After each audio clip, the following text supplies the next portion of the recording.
Tuan Suami yang Kejam ditulis oleh autor Mickey Mouse 24 dan Chana Rajan sebagai pengisi suara episode 140 tes singkat 137. Selamat mendengarkan semuanya. Tuan, kenapa kita tidak makan malam di meja makan saja? Alicia bertanya setelah ia terduduk di sofa. Supaya kau bisa langsung istirahat setelah makan, jawab Daniel santai yang tengah berjalan menuju walk-in closet untuk melepas pakaiannya. Ibu tidak akan membiarkanmu bisa istirahat cepat jika kita makan di bawah, lanjutnya sebelum dirinya tenggelam di balik pintu. Kasihan ibu harus makan sendiri, protes Alicia setelah Daniel keluar dari sana dengan memakai celana boxer. Tak tahu malu. Tidak, ibu tidak makan sendiri. Dia punya banyak teman dan memiliki beberapa restoran enak. Jelas Daniel mengingat ibunya tak akan bisa makan seorang diri. Beruntung ibunya memiliki banyak teman sosialita lainnya yang siap sedia mengadakan pertemuan sekaligus ajang pamer. Kalau kamu tak mengantuk tapi kamu tetap harus istirahat, Nara. Ingat pesan doktermu, sehari ini kamu tak memiliki waktu istirahat. Sambungnya mengingatkan. Alicia menghela nafas panjang. Dia kemudian mengangguk, tak ingin berdebat tuan suaminya yang kini terlihat tegar, meski tadi hampir sekarat. Melihat angkungan istrinya, Daniel kemudian melanjutkan langkahnya masuk ke kamar mandi untuk membersihkan diri. Dia butuh air segar untuk merelaksasikan raga dan jiwanya. Setelah Daniel memasuki kamar mandi, Alicia mengalihkan perhatiannya. Ia menatap dan mengamati sisi kamar yang selama 9 bulan ini dijadikan tempat beristirahat sekaligus tempat menjadi saksi penderitaannya pada awal-awal pernikahan. Besok ia tak bisa lagi melihat dan menikmati tempat ini. Beranjak dari duduknya, ia melangkah menuju balkon kamar yang menampilkan suasana malam penuh bintang. Balkon ini cukup terang dengan pencahayaan lampu. Penduduk melihat ke bawah sana menyukai pemandangan taman mansion yang sangat menakjubkan dengan berbagai lampu sebagai pencahayaan di bawah sana. Ia akan merindukan suasana ini beberapa minggu atau bahkan bulan ke depan. Daniel keluar kamar mandi dengan jubah mandinya seketika panik saat tidak melihat keberadaan Alicia di tempat duduk semula. Ia menghela nafas lega ketika melihat siluet seseorang tengah berdiri di balkon dari balik tirai putih. Ia segera memasuki walk-in closet untuk berpakaian. Dan yang sudah memakai pakaian tidur itu menghentikan langkahnya untuk segera menyusul sang istri. Kala ketukan di pintu dan tidak lama Pak Wis dan 2 orang maid menyusul masuk kamar setelah mendapat persetujuan dari tuan kamar. Setelah tersaji, Pak Wis dan 2 maid itu pamit undur diri. Makanannya udah siap, ayo makan dulu, nanti baru liatin pemandangannya, ajak Daniel setelah berdiri samping Alicia. Tuan, apakah boleh makan di sini saja? Udaranya sangat segar. Alicia berucap dengan mata papi ace-nya membuat Daniel tak mampu menolak. Tunggu di sini. Tanpa berpikir lama, Daniel langsung menyetujui. Jangan mengikutiku, kamu di sini saja, sarangnya. Saat melihat Alicia hendak mengikutinya yang ingin mengambil makanan untuk dibawa ke balkon, Alicia mengangguk patuh. Sikapnya makin berubah padaku. Apa aku harus mempercayainya? Tapi bagaimana jika ia melakukan semua ini karena memiliki tujuan khusus padaku? Umamnya menatap punggung tuan suaminya yang menjauh. Aku hanya tidak ingin berharap terlalu banyak pada pernikahan ini. Aku tidak ingin jatuh ke dalam-dalamnya setelah terbuai karena dilambungkan tinggi-tingginya. Lanjutnya tak percaya diri. Entah sudah berapa puluh kali sekretaris Alim mengumpat dalam hati. Di dalam bibir yang tertutup rapat ada beribu makian yang ingin ia lontarkan.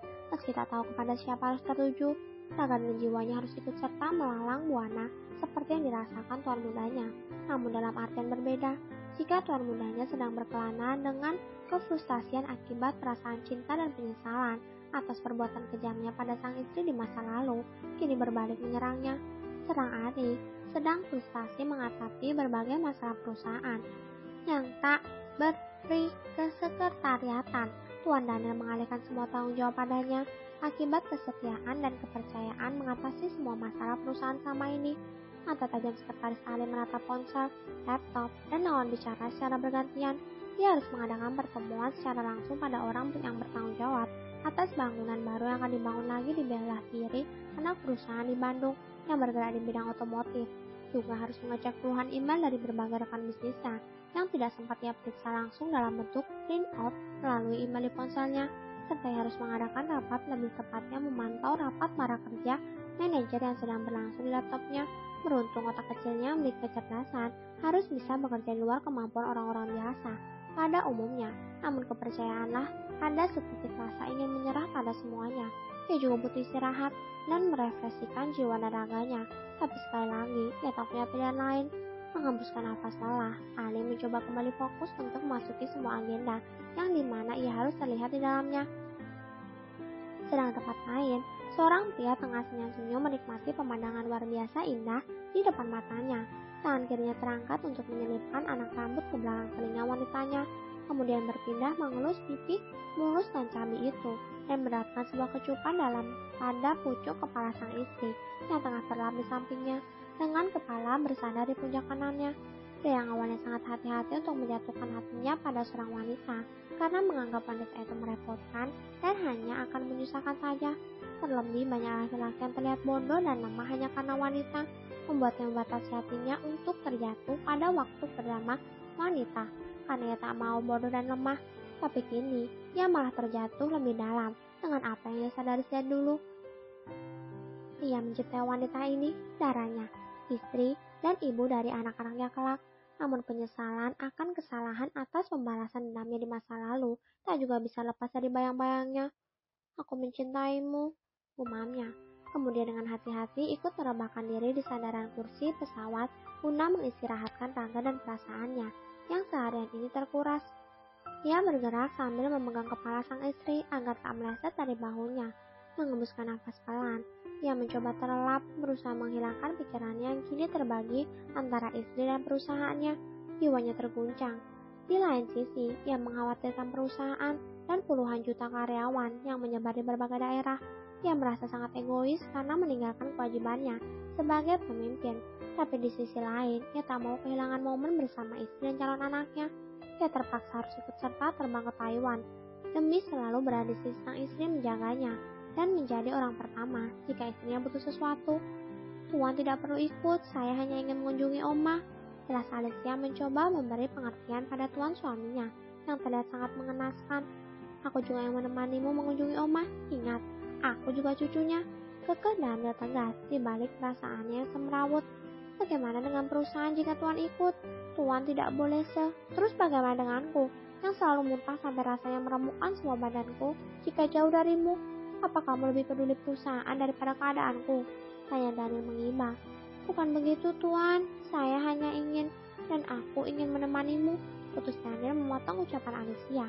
Ia memasuki kamar mandi untuk membersihkan diri sebelum berangkat ke bandara pagi ini. Ya, setelah pertemuan antara cucu dan kakek itu kemarin sore, Alicia langsung setuju ke Taiwan untuk menemui keluarga dari ibunya. Ia memang butuh sosok keluarga yang mau mengajarkannya arti kasih sayang yang tulus yang sebenarnya. Ia memutuskan untuk ikut dan meninggalkan rasa nyamannya yang kini mulai ia rasakan beberapa hari belakangan ini dengan statusnya sebagai nyonya muda yang disayangi semua orang, termasuk ibu mertuanya yang sempat membencinya. Dan Daniel tak akan membiarkan istrinya pergi tanpa dirinya. Setelah menirukan Alicia malam itu, ia memanggil Ali dan menyerahkan untuk sementara waktu pekerjaan perusahaan. Karena kunjungan ini tak mungkin hanya memakan waktu sehari 2 hari. Ingat Alicia adalah cucu mereka yang sempat terpisah puluhan tahun. Namun sebelumnya, Daniel ikut membantu menyelesaikan pekerjaan penting hingga dini hari sebelum ia berangkat ke Taiwan. Tetap, ia juga akan menghandle beberapa pekerjaan yang mengharuskan keterlibatannya melalui ponselnya. Helaan nafas panjang, sudah beberapa kali wanita parubaya itu keluarkan untuk mengurangi rasa sepinya. Ia merasa bete di kamar, di sebuah mansion yang kini hanya dirinya jadi tuan rumah. Semua meninggalkannya, suaminya sibuk dengan bisnisnya di Jepang. Putra satu-satunya yang sempat membuatnya panik kemarin sore juga pergi entah beberapa hari ke negara tempat seharusnya menantunya tumbuh, dan juga membuatnya bersedih ketika mengingat wanita muda yang sempat dibencinya dengan kejam. Kini tak bisa lagi ia omeli akan kelakuannya yang selalu membuatnya menggertakkan gigi karena gemas. Ia juga tak bisa mengelus dan melihat seminggu sekali cucu Sari sang dokter putri yang memeriksa kandungan Alicia. Kalian jahat pada ninggalin, gumamnya kesal. Sungguh kebiasaan yang membuatnya sering mengelus dada akan kebersamaan dengan menantunya, rupanya meninggalkan kenangan mendalam di hatinya. Meski tak rela dan tak setuju akan keputusan sang menantu yang tiba-tiba itu, tapi Maya tak bisa melarang, mengingat bahwa ibu hamil tak boleh terkekang dan banyak pikiran. Akhirnya ia mengalah dan membiarkan menantunya berkunjung ke Taiwan untuk bertemu keluarga kandungnya di sana. Katakanlah ia kanak-kanakan, tapi sungguh ia sudah mencintai Alicia seperti anaknya sendiri. Entahlah, Alicia yang mudah dicintai jika sudah mengenalnya, atau Maya yang mudah menjatuhkan hati pada sosok wanita muda yang menurutnya sangat mengemaskan, setelah memahami sosok gadis yang akan memberikannya gelar nenek beberapa bulan lagi. Alicia dengan segala sikap menurutnya dan mudah belajar apa yang diberikan sama ini. Tentu, selain belajar tentang membalas perasaan, calon ibu muda itu belum bisa belajar dengan baik akan membuka hati. Suatu saat ia akan membuka hatinya, tapi dengan perlahan. Dan semua butuh proses, bukan? Oke para pendengar semua, sampai jumpa di episode selanjutnya. Bye-bye semua. Kalau kamu mau dengar audiobook lebih banyak dan gratis, segera download Audiotune.